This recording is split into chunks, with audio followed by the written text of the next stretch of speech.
Hello, warriors. Welcome to the U movement. I am B. As you can see, I am working from a horizontal position at the present moment in time. And I wanted to talk a little bit about that. I just did a post on Facebook, some writing. I do enjoy my little writing blurbs that I do put out now and again.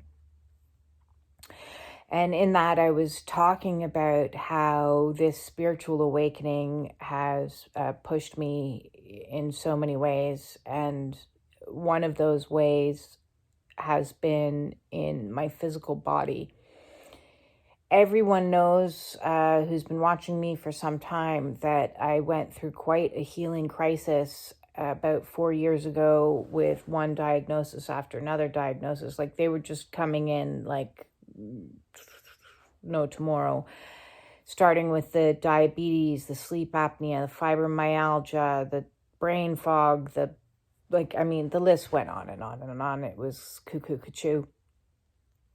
And I immediately started on my awakening path to address each and every single one of those health issues in a kind of priority sequence of which ones were the most important to me, and eventually working my way through the list. And if you're interested in watching videos about that, over 300 of them. And now I am dealing with a nervous system that's basically burnt out. I'm keep trying to regulate my nervous system, because what I've discovered in my research is, after years of abuse, your nervous system has been in a constant state of fight or flight. I describe it almost like milking the nervous system, where when you're dealing with somebody who's narcissistic, and I've had a lot of those people in my life, my mother, my husband,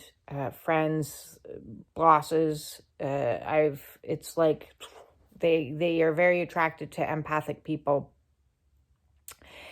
And what happens is, it's like you're constantly being triggered or prodded. And the more you're prodded, it's like an electrical prod that's poking you and poking you and poking you. And your nervous system is like activated into fight or flight response. And those are fight, flight, freeze, or fawn, or a combination of those you might be using as coping strategies to deal with the constant chaos. And over time, that causes long-term damage. And the long-term damage starts with an amygdala, the area of your brain associated with the fight or flight response, becomes oversized. And they've done experiments and brain scans on individuals who have experienced long-term trauma and proven that. So your amygdala is your brain damaged to a certain extent. It can over time go back to the way that it should be, and we have neuroplasticity. These don't need to be permanent states of being. But your nervous system has also been dysregulated for such a long period of time that returning it, there's two sides of your nervous system. One is the, active oriented fight or flight, I need to do something. And then the other one is the rest and digest. Or you can look at it like masculine energy and feminine energy, yang energy and yin energy. And when you are in an abusive situation, a toxic situation, one way of coping is to take on doing. If I fix this, if I fix that, can I fix, fawn to other people, repressed, all this stuff. And over time, your nervous system is flooded with cortisol, so your brain chemistry becomes out of balance, and then your entire body becomes just burnt, because your adrenals are pumping until there's nothing left to pump. And that's when exhaustion hits, and that's when a physical crisis hits. So I've been in a physical crisis for a number of years now, dealing with one after another. And just when I think, oh, yes, I've healed it all, something else comes along. So what's come along now is, as I've said in a previous video, when your nervous system is depleted, then your immune system becomes depleted. And unfortunately, for me, I've developed dental cavitations, or NICO, which stands for neuralgia-inducing cavitation osteonecrosis. So you can focus there on the word osteonecrosis. So there is something eating away at my bone. There's tissue in my bone here that is dying. So I am literally stopped in my tracks with this diagnosis, because this, on top of my legal battle and the stress of potentially losing my home, and the stress of trying to, rebuild a life after what was just mind fuckery at its absolute nth degree. And recovering from narcissistic abuse is its own crazy on so many levels. So I'm battling on the physical, I'm battling on the emotional, I'm battling to gain control over my mind so that it doesn't go spinning out into constant fear and anxiety. And the only way that I can do that is to heal the nervous system and give the body the time that it requires to allow the immune system to boost back up. So my current protocols, and they've changed through the years, I started with ABLE, and I think it's an amazing program for everybody to start with when you're starting down this journey. Once you get into the level of physical burnout, you have to change tacks and become much more focused on recouping, resting, rejuvenation, all the words. So I have been spending a lot of time in bed, which is not my comfort zone. I fight it every step of the way. I would rather be up painting the room. I would rather be writing a novel. I would rather be doing any number of things than being in rest, than being in constant meditation, which is basically what I'm doing a lot of the time, is just being in presence. As you can see, I have this lovely thing around me, which is a Faraday cage to minimize EMF exposure. I have grounding sheets because I can't get outside as much as I want, and the energy that is going through my body right now is like, that's why I get the head wobbles sometimes, is because there's a lot of energy since I had my Kundalini that just has me like, wow, what is happening? The energy is pushing through. So if you have had a Kundalini, you may or may not understand what I'm talking about in regards to those two energies moving their way up your whole body and clearing out, purging, transmuting all of the baggage that we have carried with us. So all our traumas, all our memories are lodged into our body. And in the body, it needs to be released. And how it gets released through a Kundalini awakening is it literally pushes it up out to the surface. And so that can look like a lot of physical manifestations of disease, disorders, discomforts, pain. And you're like, why am I having this health crisis? And that's because it's purging your body from the inside out. It's like being expeller pressed to obtain the oil from an olive or a coconut. And, that requires a big squeeze. So if you're on the awakening path, you may be experiencing that big squeeze on the physical level, and it is for our highest and greatest good because it's releasing all of the stuff. But while it's happening, it can be very frustrating and triggering on every level because everything is interconnected. You can't disconnect the physical from the emotional, from the mental, from the spiritual. So as you're going through a spiritual awakening, your physical body is going to purge all kinds of stuff you would rather not have to deal with, as well as your emotions then become all surfaced. Everything that once worked to repress, deny, delude, distract is no longer functioning. Those egoic walls that you once put around yourself, which includes any number of things, begins to crumble and disintegrate. And as it crumbles and disintegrate, all those emotions that you don't want to feel and have denied for in my case, 40 odd years, more than. I'm 51 now. So a lifetime of memory, a lifetime of emotion, a lifetime of stuff that you didn't want to process comes up for processing.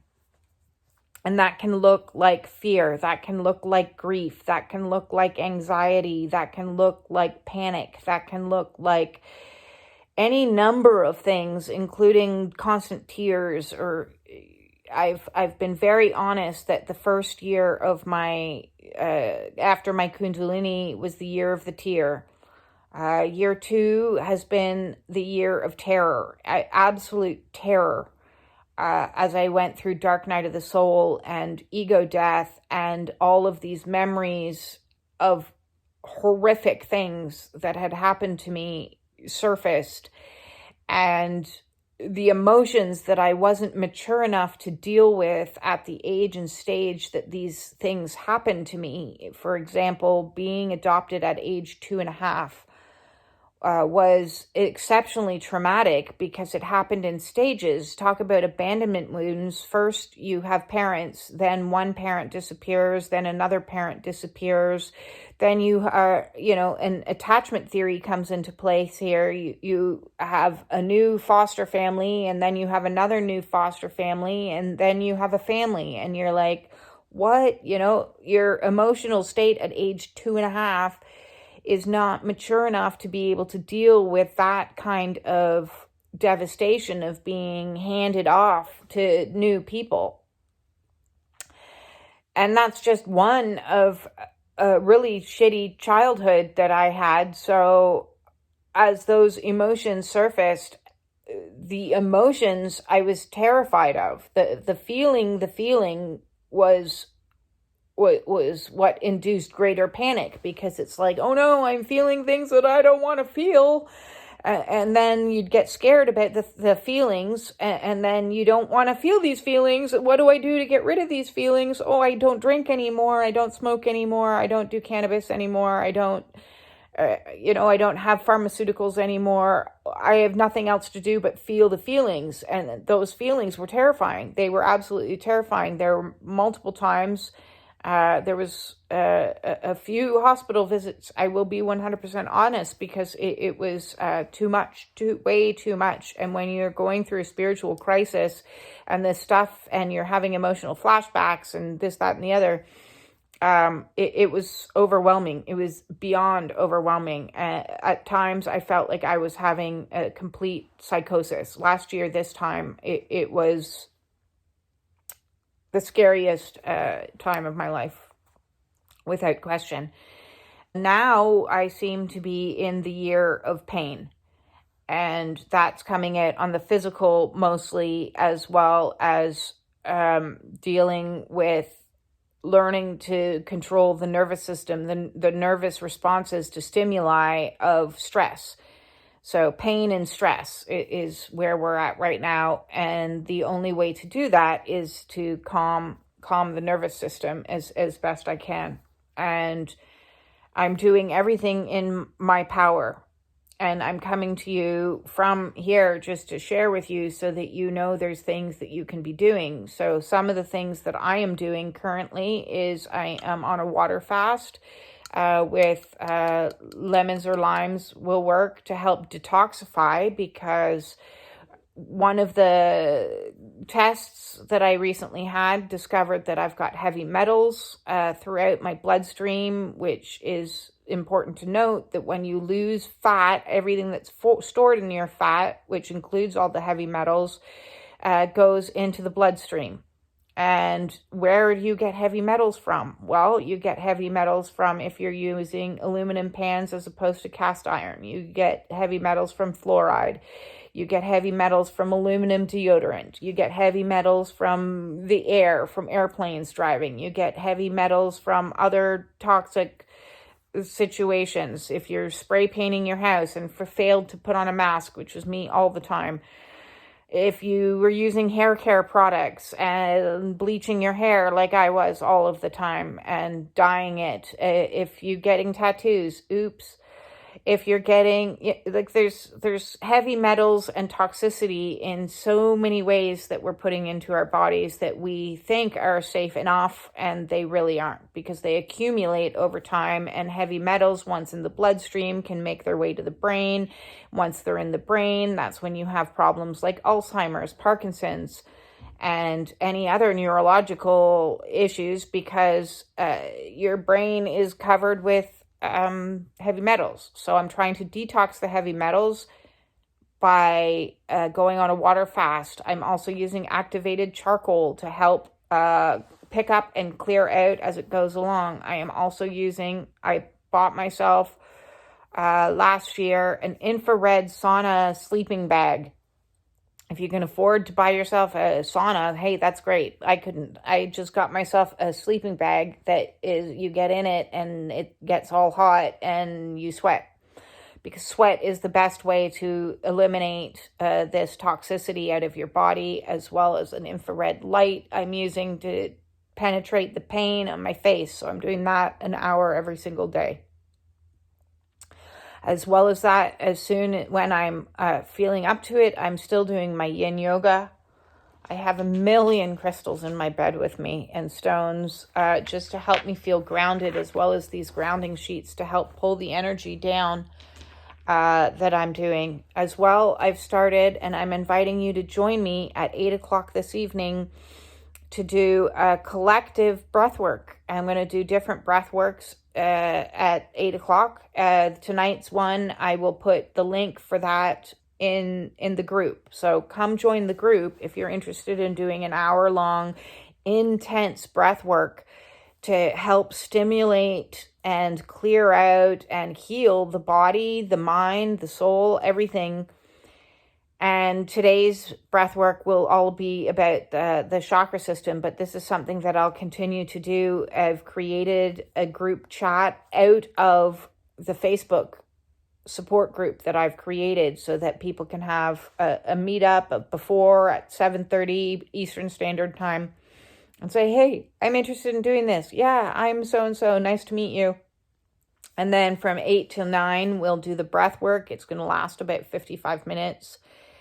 And then afterwards, you can hop back on the chat and talk to other people about your experiences if stuff came up, because oftentimes when you're doing intense breath work, it is a way to help release some of this stuff that is stuck in you. It doesn't only help you physically, it also helps you emotionally. And so expect purges if that is something. I've often done the breath work and then I'm shaking and crying and releasing and and that's a good thing. That's a very good thing, because we want this stuff out. Better out than in, and as Shrek says.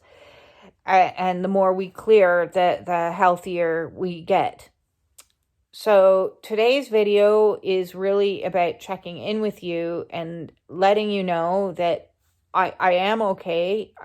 It's been a really rough stretch because I'm fighting every one of my natural impulses to get up, to look shiny, to do an Instagram or TikTok reel, to make all kinds of home improvements, to get my house ready. That's its own craziness. The story behind that is it's been in the hands of lawyers for a period of time, and I would love nothing more than there to be some sort of solution, because state law is not a fun area to be trapped in. But that's a side note. I want to be up and in my masculine energy, because that's where I've been forced to be for most of my life, is to protect self, to be on guard, to be strong, to be action oriented, to take care of everything. And the universe is scolding me now and saying, yeah, your karmic bill is due, lady. You need to pay it. And you're going to pay it by being in your feminine energy, whether you like it or not. And that means resting, and that means recovering, and that means recouping, and that means detoxifying, and that means grounding, and that means all of those things. So I am still seeing clients from my bed. If you are interested in doing a Zoom call with me, that is something that we can still schedule. I'm doing all of my appointments, whether they be coaching calls, an oracle read, or distance healing. I can do from right here.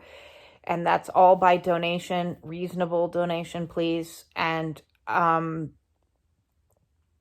I don't want you to be in a state of suffering and stuck thinking, oh my God, I don't have money for a $300 coaching call. And I didn't have money for a $300 coaching call either. So that's why I did most of the research and most of the work myself throughout this awakening process, on top of my background already as a Reiki master and a teacher, and had created my own courses on the chakra system, and as an intuitive and as a addictions counselor is what I'm originally trained in. So please feel free to reach out. The way to do that is by emailing me in the description below. You can get that email and set up a Zoom call that's going to work for your time zone. As well as, I want to say thank you, and thank you some more for all of the support that I have received through this absolutely insane, tumultuous, shifting, difficult time of so much loss, so much tower moments, so many, my internal world completely collapsing, my external world completely collapsing. Those that have stood by me and those that have shown up for me, even perfect strangers, have been kinder to me than people I've known my whole life. And that has just blown my mind. Absolute miracles have shown up by way of people who have shown me support and encouragement. And yes, you can do it. Keep going. The comments, the likes, the subscriptions mean the absolute world to me. I think we're at in and around 125 more subscriptions needed to make it to 1,000, which is the goal.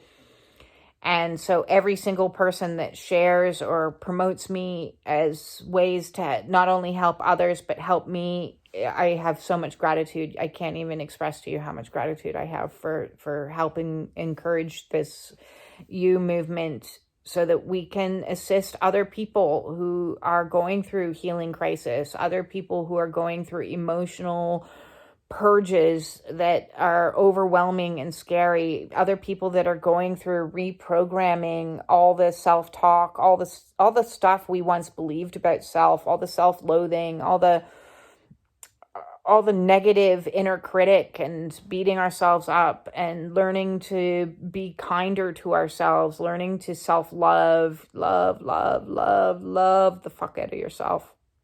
Show yourself compassion and kindness and soothing and reparenting as you go through these transitions and these changes, especially as those inner child wounds bubble to the surface. This is warrior work. This really is warrior work on so many levels, to step into authenticity and speak from truth and speak from a place of vulnerability. Who wants to show up on camera in front of the world from their bed? Nobody does that. Nobody wants to do that. And I don't want to do half of the things that I do, to be honest with you. Like, my ego fights it every step of the way. Ego is not fully dead yet, but it has been beaten into submission and into surrender, because that's what this spiritual awakening is all about, is surrender, and surrender some more. And so as soul instructs me, listen, there's people out there that need to know the truth. There's people out there that are struggling with narcissistic abuse. There's people out there that are still in bad, toxic marital situations. There's still people that are suffering from health issues and health concerns, and they need to hear this. You need to lay this foundation that it's okay to not be perfect. It's okay to not be whole, completely healthy, and it's okay to have negative emotions. This whole concept of negative emotions drives me absolutely insane, because negative emotion, there is no such thing as a negative emotion. All emotions serve a function. Whether they be horrible emotions and not pleasant to experience is irrelevant. It's no different than urination. And if you said to yourself, you're only going to urinate half of the time in the day because you're urinating too much, that's insane. You'd get cystitis and you'd get all kinds of health issues for not peeing.